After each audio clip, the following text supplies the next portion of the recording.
सभी को नमस्कार। आज फिर से सबका चैतन्य पाठशाला के हिंदी विभाग में आप सबका स्वागत है। तो चलो बच्चों, आज हम कुछ नया सीखेंगे। कल हम वर्णमाला सीखे, आज कुछ मैं आपको नया सिखाने के लिए आपके सामने मैं आई हूँ। तो बच्चों, आज हम किसी वस्तु का विवरण किस तरह किया जाता है, किसी वर्णन माने किसी चीज का हो या किसी व्यक्ति का हो या किसी चित्र का हो, हम किस तरह उनका वर्णन कर सकते हैं, इसके बारे में आज मैं आपके सामने बताने के लिए आई हूँ।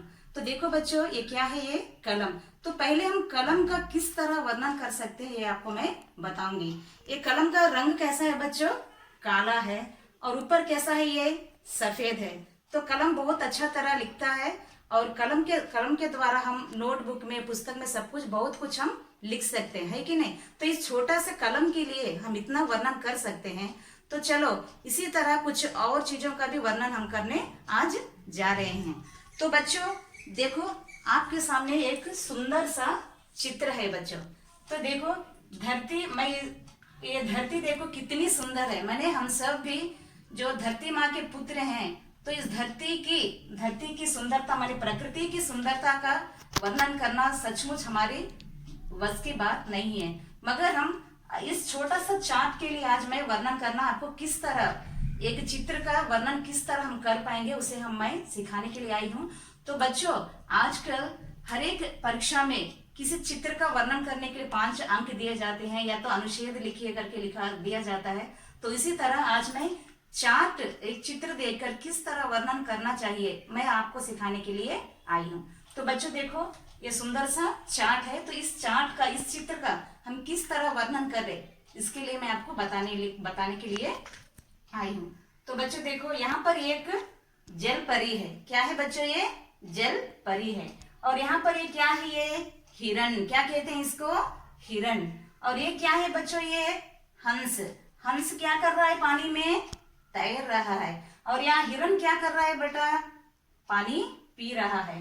और देखो यहाँ पर पक्षी क्या कर रहे हैं? यहाँ पर पक्षी उड़ रहे हैं, है कि नहीं बच्चों? देखो यहाँ पर एक सुंदर सा मोर है कि नहीं? तो मोर हमारा राष्ट्रीय क्या है बच्चों? राष्ट्रीय पक्षी भी है। तो इसी तरह देखो यहाँ पर एक नाविक क्या कर रहा है? नाव चला रहा है। देखो एक सुंदर सा आम का पेड़ जो लगा हुआ है कि नहीं? देखो आम के पेड़ में कितने सारे क्या लगे हुए हैं? आम लगे हुए हैं। तो इस तरह बच्चों छोटे छोटे शब्दों के द्वारा हम छोटे छोटे वाक्य भी हम बना सकते हैं। यहाँ देखिए छोटे छोटे वाक्य देखो, यहाँ पर एक क्या है? ये नारियल का पेड़ है। नारियल के पत्ते कैसे हैं बच्चों? हरे भरे हैं, है कि नहीं? नारियल के पत्ते, और सबसे लंबा पत्ता भी क्या होता है? नारियल का पत्ता। आप ये भी बता सकते हैं कि पत्ते में सबसे लंबा पत्ता क्या होता है? नारियल का पत्ता। तो इस तरह हम लोग ये चार्ट का चित्र देखो, यहाँ पर एक क्या है? छोटा सा कछुआ। तो जब आप इसको छोटे छोटे वाक्य बनाना सीखेंगे तो किस तरह वाक्य बनाना है देखिए बच्चों। ये क्या है? देखो एक एक वाक्य इस चार्ट से, हम लोग इस चित्र से एक एक वाक्य बनाना सीखेंगे। तो देखो पहला वाक्य हम क्या बना सकते हैं आसानी से? हिरण पानी पी रहा है। क्या कर रहा है? हिरण पानी पी रहा है। हंस तैर रहा है। नाविक नाव चला रहा है। कछुआ चल रहा है। पक्षी उड़ रहे हैं, है कि नहीं? देखो मोर नाच रहा है। जल परी देख रही है कि नहीं? इसी तरह इस चार्ट में से हम लोग कितना वाक्य बना सकते हैं कि नहीं बच्चों? इसमें और कुछ भी बहुत सारे वाक्य हम बना सकते हैं कि नहीं? तो इस तरह हम चित्र का वर्णन कर सकते हैं। अगर आप चित्र का वर्णन किस तरह किया जाता है अगर आप सीखेंगे तो इसको कंपलसरी आपको 5 अंक आपके हाथों में रहेंगे बच्चों। और इसके साथ साथ मैं इस चार्ट वर्णन के साथ साथ इसमें और एक विषय भी आपको मैं सिखाना चाहती हूँ बच्चों। तो सभी लोग ध्यान से सुनिए। तो यहाँ पर जब मैं वाक्य बता रही थी तो उसमें आप एक ध्यान दीजिए, एक ध्यान दिए होंगे आप। यहाँ देखिए क्या दिया है? हिरण पानी पी रहा है। हंस तैर रहा है।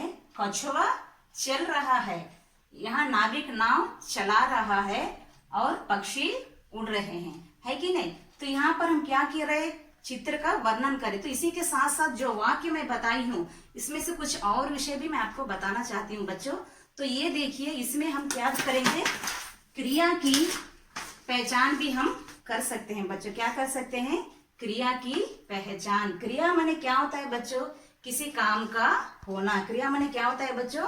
किसी काम का होना या किसी काम का प्रकट होना। तो यहाँ पर देखो हम क्या कर रहे हैं, हिरन पानी पी रहा है कि नहीं? हिरन पानी पी रहा है। क्या कर रहा है हिरन? यहाँ पर पानी पी रहा है। तो यहाँ पर हम क्या देख सकते हैं, यहाँ पर क्रिया हो रहा है, कुछ काम हो रहा है। और देखिए दूसरे वाक्य में कछुआ चल रहा है। क्या कर रहा है यहाँ पर? कछुआ चल रहा है। देखो हंस तैर रहा है। यहाँ क्या कर रहा है? हंस तैर रहा है। पक्षी उड़ रहे हैं। क्या कर रहे हैं? ऊपर पक्षी उड़ रहे हैं। और ये देखिए नाविक नाव चला रहा है। नाविक नाव चला रहा है। पक्षी उड़ रहे हैं। क्या कर रहे हैं? ऊपर पक्षी उड़ रहे हैं। और ये देखिए नाविक नाव चला रहा है। नाविक नाव चला रहा है। और ये देखिए जलपरी देख रही है। जलपरी क्या कर रही है? यहाँ पर देख रही है। तो इस वाक्य के द्वारा आपको क्या मालूम हो रहा है कि यहाँ पर किसी का काम का होना, आपको काम का प्रकट हो रहा है। मैंने जिस वाक्य से किसी काम का होना या करना मालूम होता है उसे हम क्या कहते हैं बच्चों?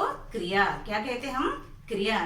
तो जैसे कि लिखना, पढ़ना, रोना, सोना, पानी पीना, ये सब भी क्या होता है? काम कर रहे हैं। क्या कर रहे हैं? हम कुछ काम कर रहे हैं। तो इस तरह जिस वाक्य से हमें कुछ काम करने का प्रकट होता है, क्या कहीं कुछ क्रिया किया जा रहा है, तो उसे हम क्या करते हैं? क्रिया।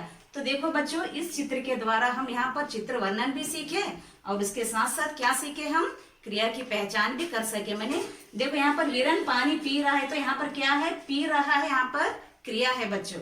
और यहाँ कछुआ चल रहा है, इसमें क्रिया क्या है? चल रहा है।